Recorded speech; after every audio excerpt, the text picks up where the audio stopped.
I've always associated my birthday with that depressing time of year where a cozy autumn turns into an early winter decay, where colorful leaves die, leaving a withered brown shell behind.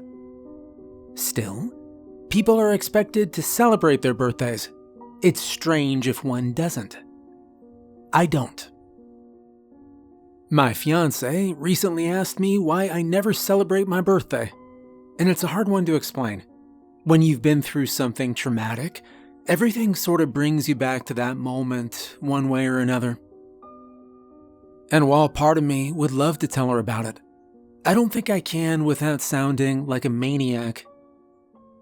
I thought I'd start by just telling my story anonymously, and sort of go from there. It was the year I turned 13. Since You've Been Gone was blasting on the radio every hour of the day. My friends and I were quoting How I Met Your Mother religiously. It was a good time to be a kid. Since my birthday was in the middle of the school week, my big birthday plans were postponed until the upcoming weekend. Still, I couldn't complain. Birthday cake on a Tuesday didn't sound all that bad. I got home, had a small celebration with my parents, and opened a few presents. 2 new games for my PlayStation 2. Score. I finished up my homework and browsed the net for a few hours ahead of my scheduled bedtime when there was a knock at the door.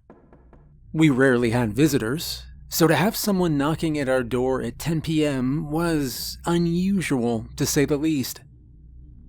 My parents had already opened the door by the time I was halfway down the stairs. There was a man in a fancy jacket with a clipboard standing outside, along with 2 armed guards.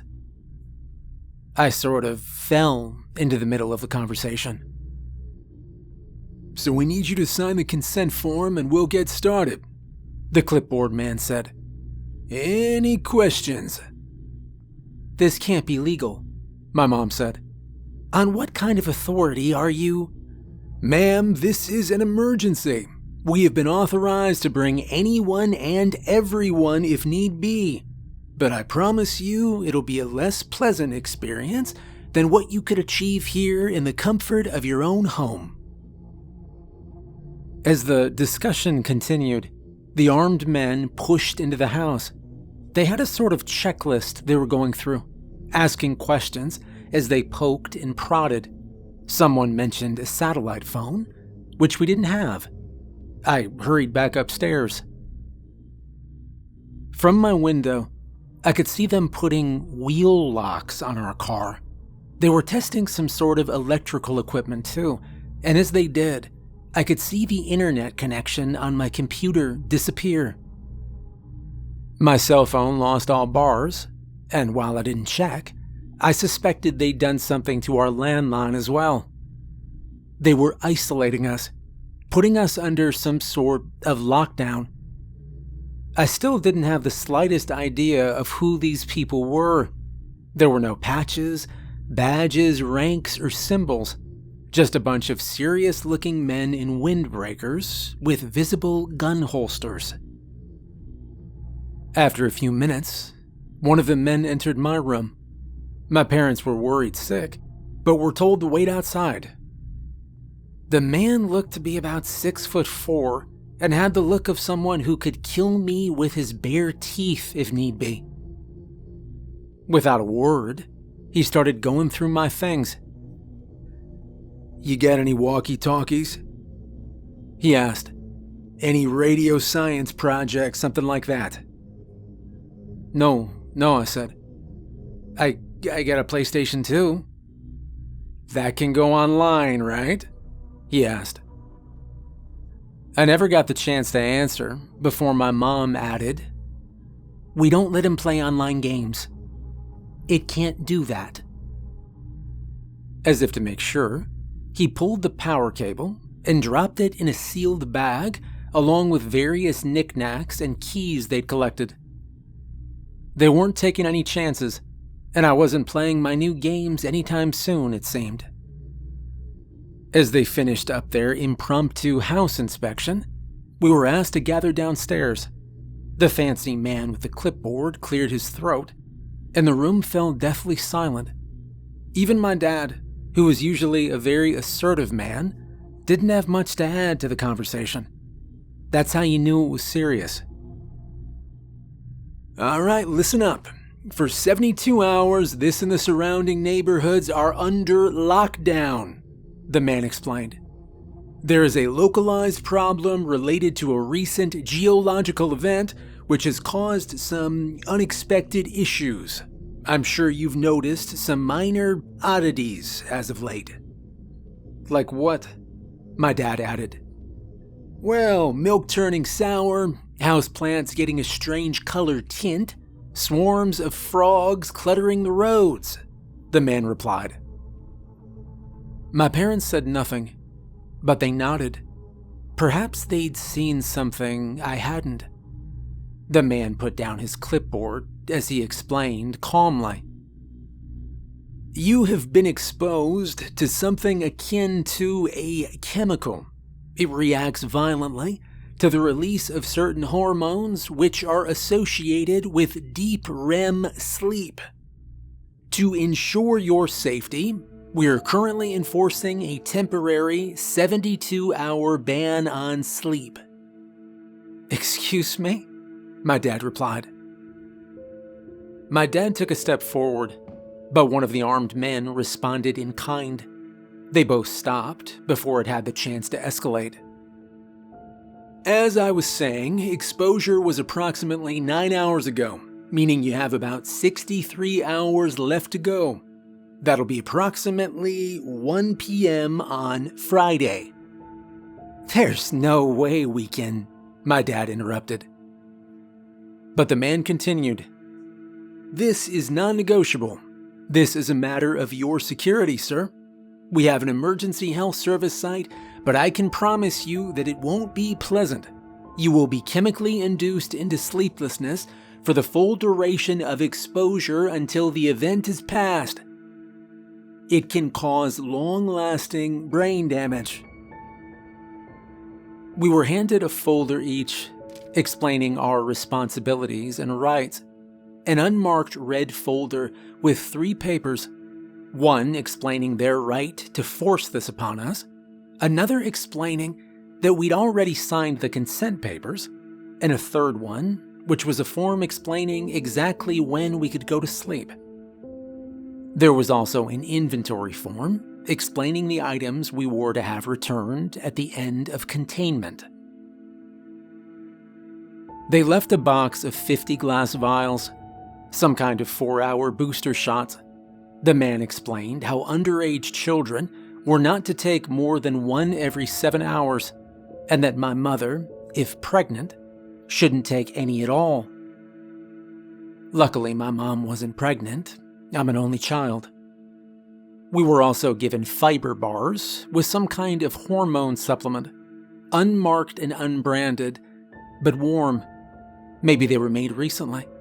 The packaging was sloppy at best.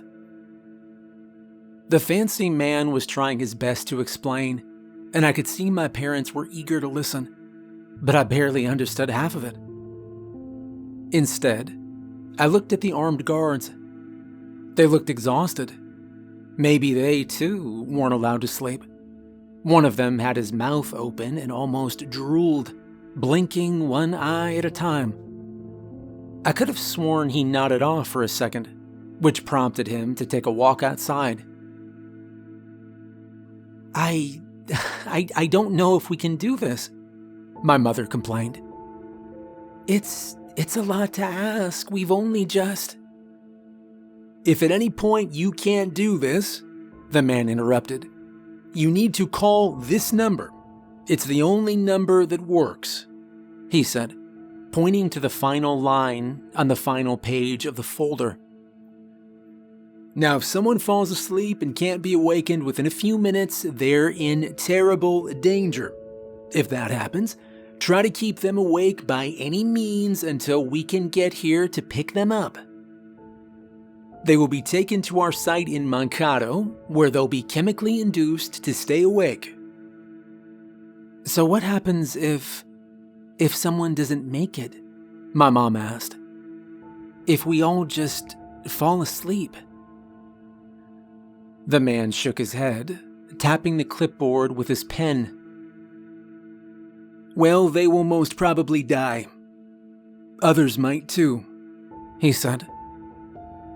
While they went into the kitchen to explain the details, the angry-looking guard approached me with a sealed bag, handing me back my PlayStation 2 power cable. He gave me a pat on the shoulder. Hey, I checked with the tech team, he said. You good to go, all right?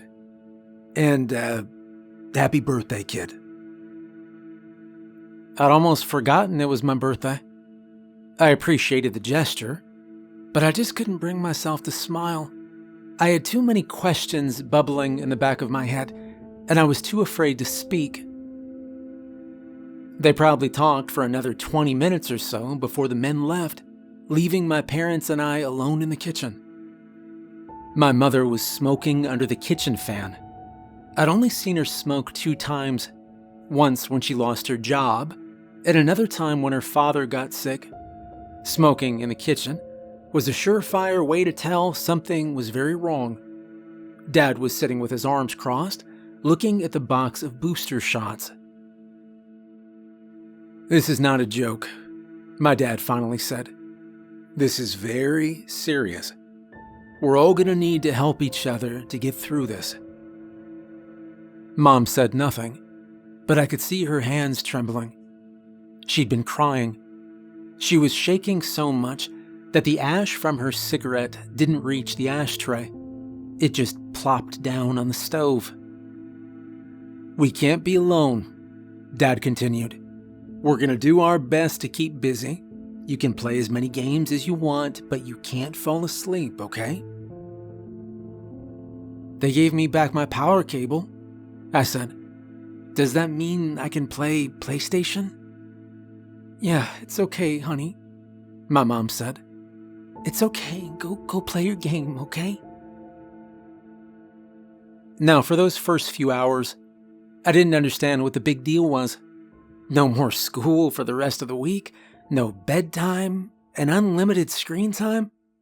That didn't sound so bad. I gamed late into the night. I got some snacks, along with one of those fiber bars. They tasted like twigs and raisins, but it made my brain calm. Not tired, but it made it easier to focus. It also made it harder to shut my eyes, making my eyelids itch. All lights in the house were kept on all throughout the night. Mom and Dad kept playing music on the downstairs stereo, and they desperately tried to keep me engaged. I was good just playing games, so I think it was more for their benefit than mine. At 5 a.m., Dad took his first booster shot. I could hear it all the way from upstairs. He was cussing pretty hard. Apparently, those things tasted like a mix of stale rice and death. Mom took her first boost about half an hour later, but she mixed it with orange juice. Apparently that helped. By 7 a.m., even I was feeling it. I'd never been up all night playing games like that before. Sure, I pulled all-nighters with my friends, but it was usually something we prepared for. By early morning, I could feel myself nodding off. My parents were checking in on me every now and then, and decided to act. We were having family breakfast, pretending as if we'd already slept. You know, you're always cranky in the morning, Mom said. Try to imagine, well, that this is just like that. Another cranky morning. I knew for a fact that they'd slipped one of the boosters into my cereal.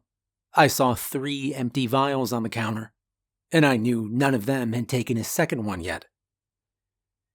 Still, I had little choice but to try. We weren't even halfway through the containment yet. As we finished our breakfast, we could hear commotion outside. I was upstairs brushing my teeth, watching through the hallway window. It was our neighbors, Larry Peterson, the 55-year-old man who worked the fishing supplies at the local mini-mall, crawling out of his front yard. He was throwing up something black and blue on the pavement. I'd never seen this man do anything more physically straining than trying to start a lawnmower, and now he was crawling on all fours like his life depended on it. I could hear his wife calling out from inside. She was screaming at him, but I couldn't hear what. Larry got up and almost leapt into the back of his pickup truck in a show of athleticism I'd never seen from him before. It wasn't until his wife got out of the house that I could hear what she was saying. Larry, wake up. I saw Larry Peterson grab a wrench, get out of the truck, and grab his wife by the hair. Suddenly, a hand covered my eyes as my father dragged me away from the window. I heard a scream turn into a gargle, followed by a hearty laugh, one I'd heard 1,000 times before. The same kind of laugh Larry Peterson would chuckle up whenever my dad tried to pull off a bad pun. My mind painted a picture of what happened, and it wasn't good. My dad spun me around and stared into my eyes. I could tell he wasn't himself. There were lines across his face that I hadn't seen before. "Stay with me and Mom," he said. "Don't look outside, okay? People are getting sick." "Are we getting sick, Dad?" I asked. He shook me a little, as if to make sure I was paying attention. "We're gonna be fine, all right?" he began. "It's just a matter of time. But I don't want you to see people getting hurt, all right? Larry, he's not feeling well." There was a knock on the front door. Dad took point as Mom hid in the bedroom. I remember standing on the top of the stairs, looking over the railing to the floor below. There was a violent, angry pounding on the door. Larry Peterson's soft chuckle, coming from the other side. He didn't say anything. He just pounded on the door with his wrench, laughing as he tried to get in. He went around the house, rattling our windows. He didn't get far before we heard a car roll up.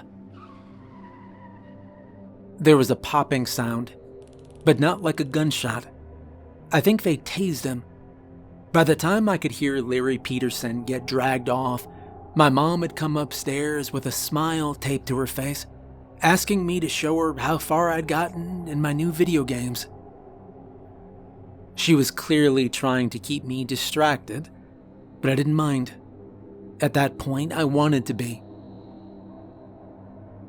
I could imagine Larry Peterson on the other side of the front door, his white t-shirt stained with that strange black and blue goo, wielding that wrench with a manic grip.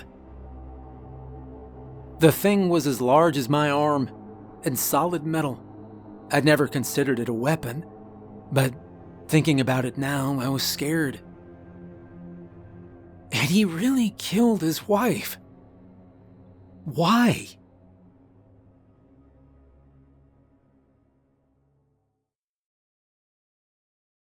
Mom and I spent the next few hours playing video games. We also made a plan. We went through our old DVDs and decided on a watching schedule. She'd originally planned a walk, but now we weren't even allowed to leave the house. She didn't want to say why, but I had the feeling that there was something outside the Petersons' house that she didn't want me to see. Bloodstains, maybe.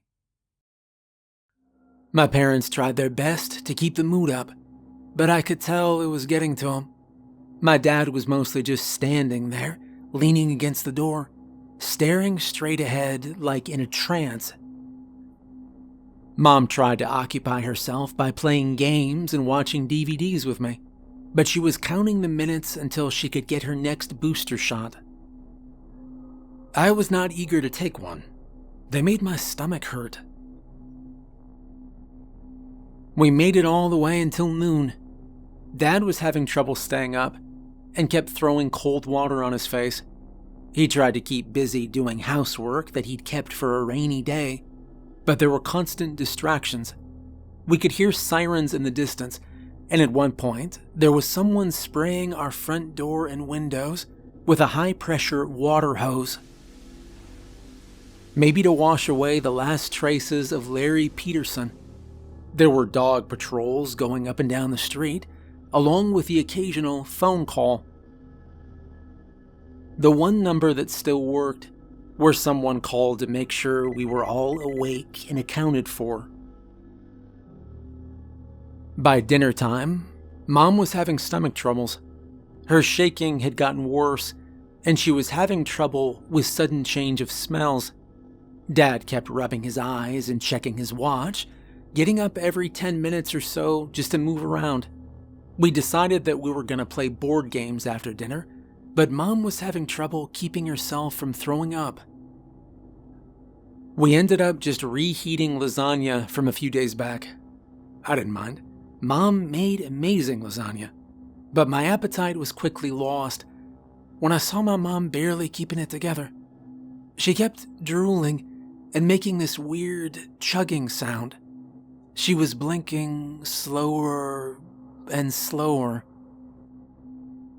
Dad tried to get her to eat one of the fiber bars, but she just ran out of the kitchen, locking herself in the bathroom. It was touch and go for a while. I could feel my heart racing as Dad tried to convince her to unlock the door, but she just couldn't do it. After a while, she stopped responding. Dad had to break the handle with a hammer, but it was too late. She was already sleeping. I could hear it through the door. As the door burst open, Mom had only been asleep for a couple of seconds. I mean, a minute at most. But she was sitting there, her head leaning back, and something was coming out of her mouth. Black and blue fingertips poking out over the edge of her lips. Her throat moved. The moment Dad grabbed her, she tipped her head forward, coughing. Dad washed her face in the sink while yelling at me to wait in the other room. For a few minutes, I was just sitting there, ready to run or hide. It might have been too late, I figured. She could have already been affected, like Peterson. I could hear them arguing in the other room as their voices went from angry to desperate to sad. I didn't know what to do. When they finally returned, they sat me down to explain that we were going to be fine, that we were almost halfway through, and that we were in the home stretch. They were so kind, warm, and careful in the way they explained it, but my mind was 1,000 miles away. I had trouble focusing, and all I could think about was that strange noise I kept hearing in the background. Something outside. Dad was halfway through explaining how we weren't going to lock our bathroom doors anymore, when something in me screamed to react. It was just a slight click, but it was clear as day. Maybe it was those booster shots, but I kept hyper-focusing on little details rather than big picture stuff, like an actual conversation taking place in front of me. I closed my eyes, and no less than a second later, there was a loud bang. Someone was shooting at us. It was only a couple of shots, but we dropped to the ground. One shot lodged in the front door, while the other cracked the kitchen window. There were voices outside, laughing hysterically. They were talking, but not making any sense. One of them sounded like she was trying to talk with food in her mouth. Mom and Dad kept quiet as 2 more shots popped off, one of them hitting the kitchen light. With an electric spark, it gave out, blacking out most of the kitchen. I could hear someone running and laughing as they continued down the street. In the distance, there was more gunfire. Maybe someone responding in kind. "We can't stay here," Mom whispered. "We have to call them." "You want to go to where they put Larry?" Dad answered. "To be in a whole hospital full of these people." "But they're shooting at us. We can't just..." Mom quieted down and looked at me. She and Dad excused themselves to talk in private while I was asked to move upstairs. I was to stay away from windows, and I couldn't sit or lie down. They'd be up to check on me in a bit. But of course, I was too curious. While still hearing them argue downstairs, I checked an upstairs window. I could see pretty far down the street, and in the distance, I could make out a car stalling on the side of the road. The headlights were still on, but it was surrounded by at least 6 people. 2 of them were dressed like the armed guards we'd seen earlier. It took me a while to realize that there was an old man sitting in that car. I'd seen him around a couple of times, but I didn't remember his name. The surrounding people were trying to crack the car windows. They were using tire irons, bricks, hammers, lead pipes, whatever they could get their hands on. It didn't take them long to break through. They reached in to pull the man out. It was too far off for me to hear his screams, but I could vaguely see what they were doing. They held him down and covered his face with their hands, his eyes, his mouth, his ears, leaving only his nose to breathe through. Then they just sat there. It took me a moment to realize what they were doing. They were forcing him to sleep. After a few minutes, they let go of him. The old man slowly stood up, leaned against his car, and started to dry heave. After a while, the same black and blue goo that I'd seen from Larry Peterson started pouring out of his mouth, stopping only as he coughed up some kind of clot that could barely fit in his mouth. A clot that moved. As he straightened his back, he looked at the strange group, and they walked down the street together. Some jogged, some sprinted. One of them crawled, but it looked like he held onto something with his teeth. Either that, or something was coming out of his mouth. Something long. As they hurried down the street, I could hear more gunfire. In the distance, coming from another way, I could see another group of people, at least a dozen, but heading in another direction. Roaming gangs of sleep-deprived, sick people. God knows how this thing affected them long term. When my parents were done discussing, they sat me down to explain that we were going to stay indoors and keep away from the windows, just in case. We were locking all doors and windows, closing all curtains, and not playing anything louder than necessary. We were to draw as little attention as possible. Of course, I agreed. What choice did I have?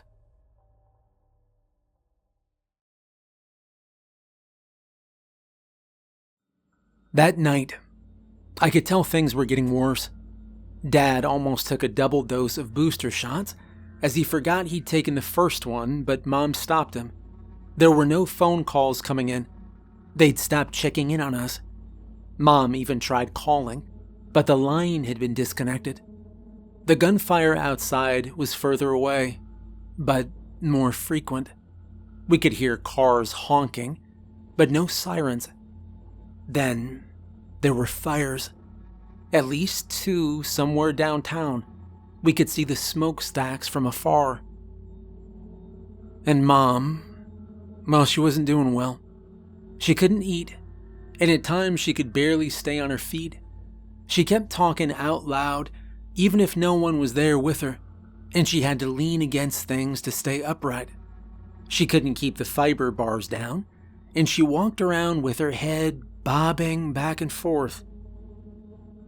Dad tried his best to keep her active, but he was having trouble too. No matter how many cold splashes he put on his face, he just couldn't stay attentive. I wasn't doing well either, but nowhere near as bad. I still had my appetite, and I took my booster shots, but I could feel the side effects. My hands kept shaking, and I had this really bad headache. There were these pinches down my neck, like someone was shocking me with a wet battery. I'd imagine things moving just outside of my vision.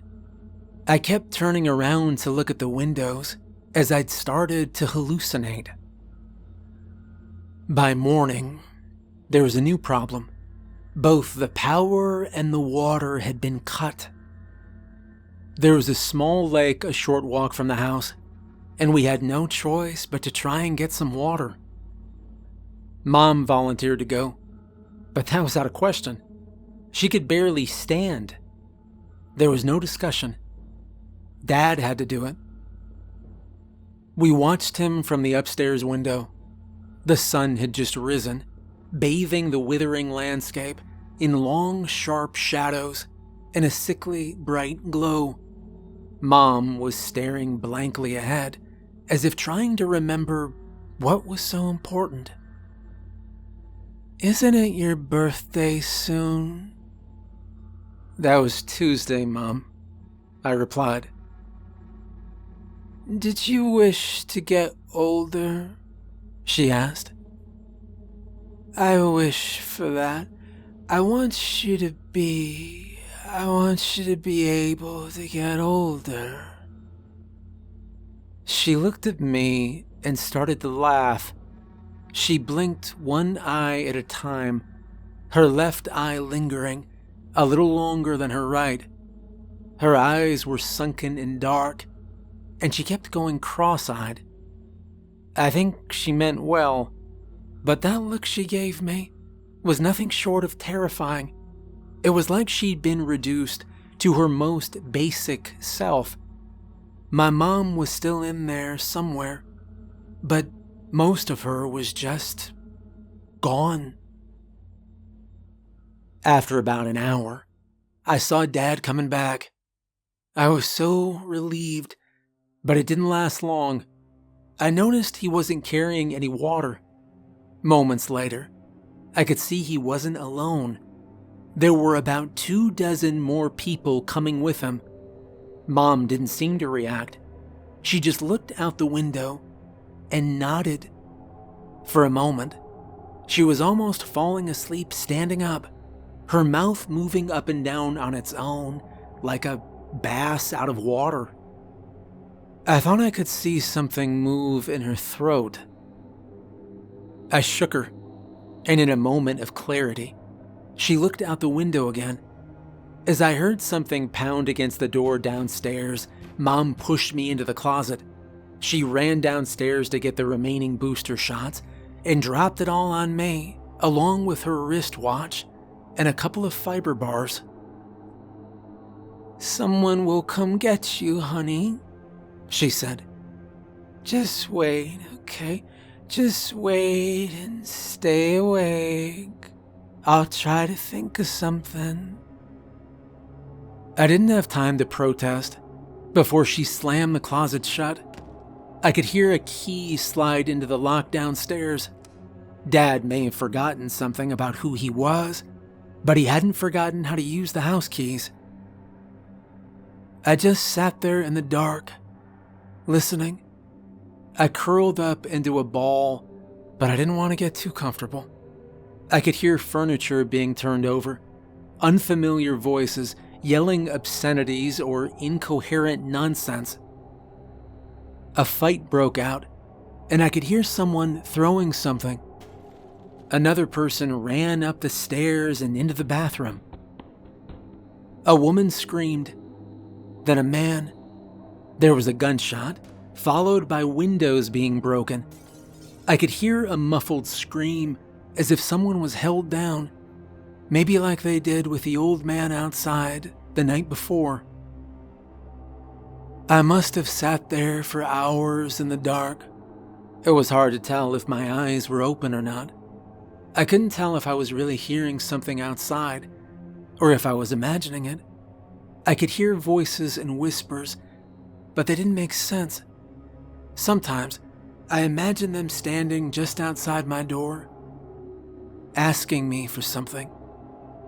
All I had to keep my sanity company was my mom's wristwatch, and I could barely make it out.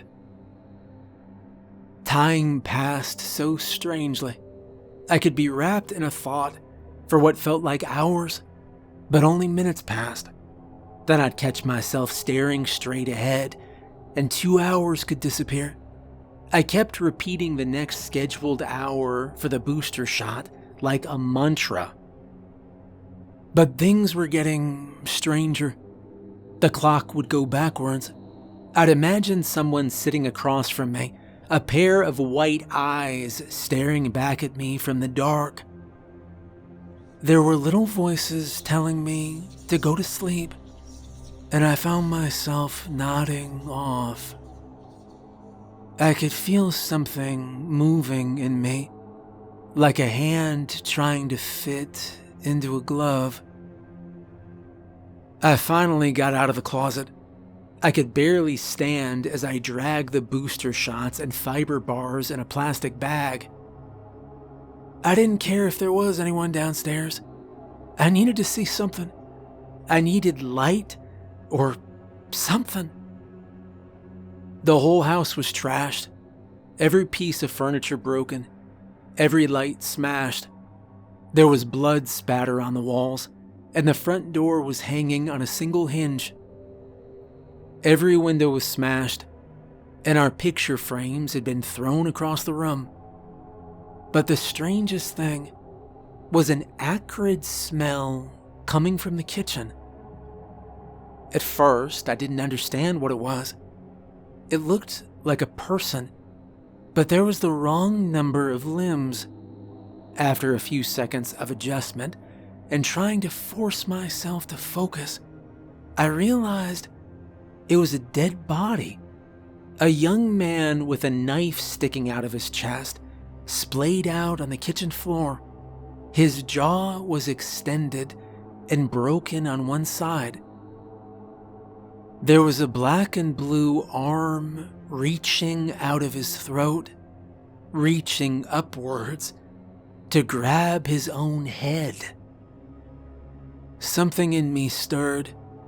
Something in me did not like what I was looking at, and I wasn't sure if it was me or something else.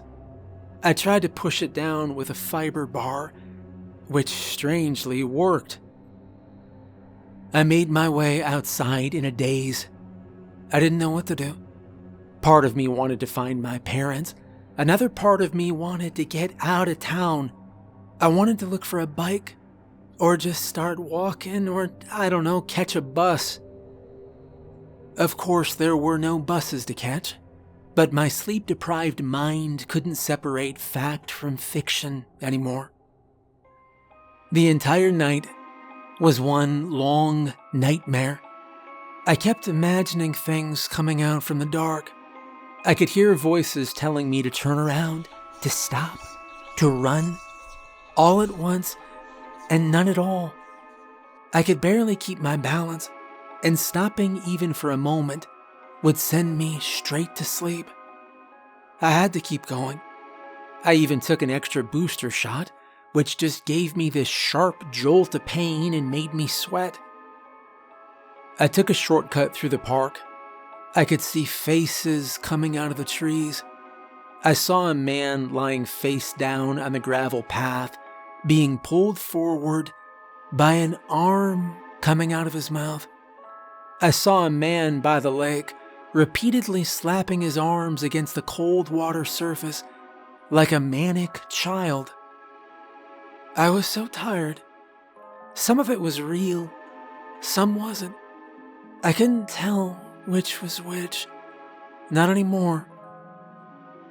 When I finally reached downtown, I saw at least 24 people gathered outside a burning building, all of them with black and blue arms reaching out of their mouths, stretching towards the flames, as if slowly wafting air towards them.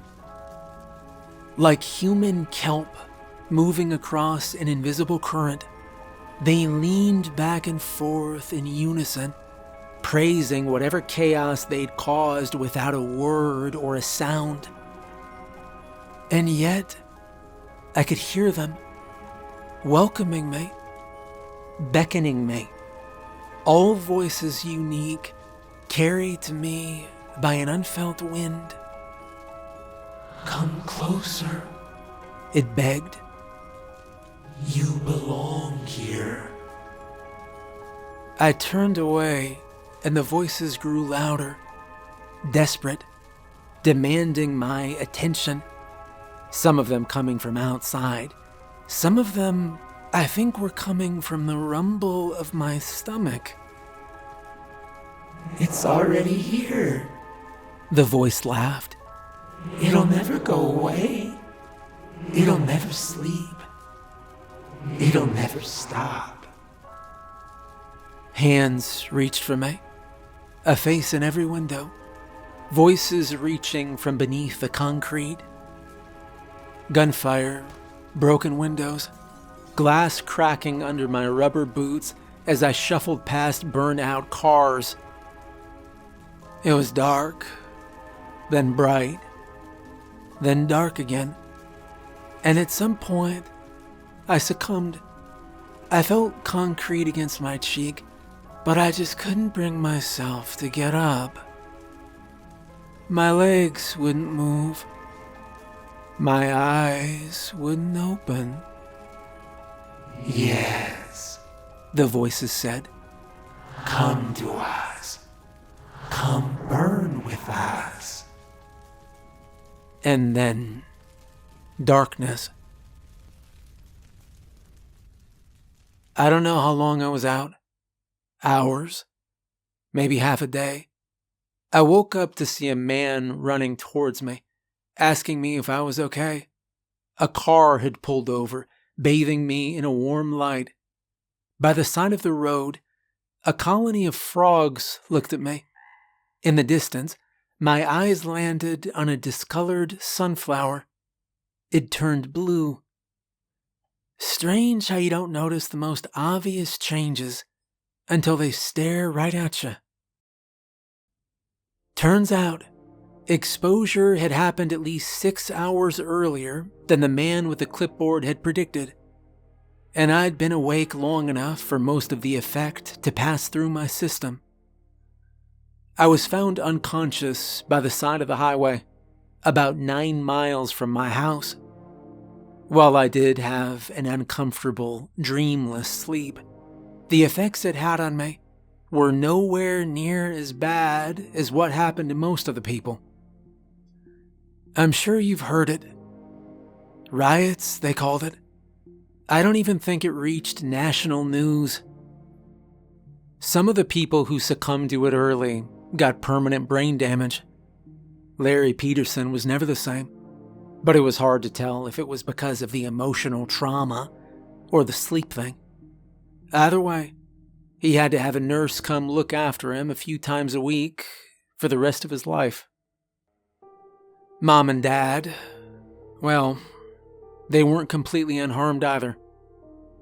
Mom developed some kind of narcolepsy after that night, spontaneously nodding off at the most inopportune times.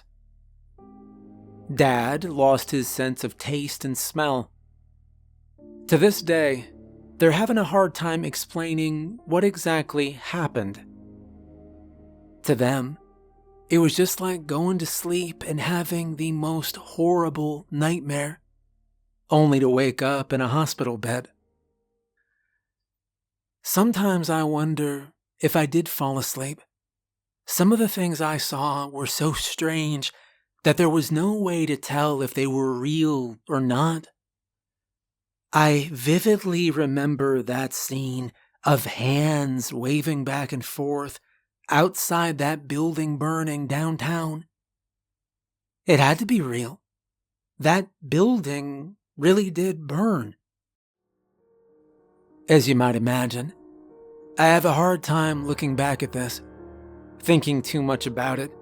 It gives me this feeling in the pit of my stomach, like a small part of me believes that it's all a big nightmare, that I'm still just a clock's tick away from waking up in that closet with something standing just outside, waiting for me. Or maybe it's something inside of me, still waiting to grab the reins. Maybe it's just a night away.